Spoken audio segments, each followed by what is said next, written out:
रात का समय था। आसमान में चांद अपनी हल्की रोशनी फैला रहा था। अजय, जो एक ट्रक ड्राइवर था, अपने ट्रक से दिल्ली से जयपुर जा रहा था। हाईवे सुनसान और खामोश था। दूर दूर तक सिर्फ सड़क और पेड़ दिखाई दे रहे थे। अजय ने रेडियो चालू किया, लेकिन कोई सिग्नल नहीं मिला। उसने खिड़की से बाहर झांका और ठंडी हवा के झोंके ने उसे थोड़ी राहत दी। अचानक अजय ने सड़क के किनारे सफेद साड़ी में एक औरत को खड़ा देखा। वह हाथ में कुछ इशारा कर रही थी, जैसे किसी मदद की उम्मीद कर रही हो। अजय को पहले थोड़ा संदेह हुआ, लेकिन उसने ट्रक रोक दिया। क्या हुआ बहन जी, इतनी रात को यहाँ क्या कर रही हो? अजय ने खिड़की से झांकते हुए पूछा। औरत ने धीरे से कहा, भाई साहब, मेरी गाड़ी खराब हो गई है, क्या आप मुझे थोड़ी दूर छोड़ देंगे? अजय ने उसकी हालत देखी। वह बेहद थकी और परेशान लग रही थी।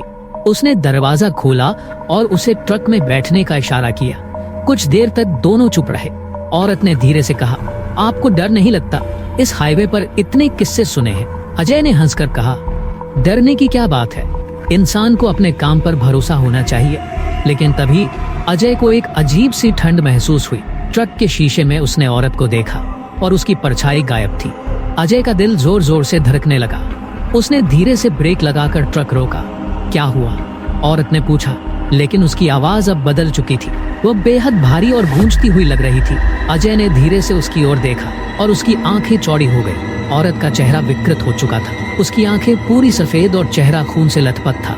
अजय ने डर के मारे चीखते हुए ट्रक का गियर बदला और ट्रक तेज रफ्तार में आगे बढ़ा दिया। पीछे से औरत की डरावनी हंसी सुनाई दी।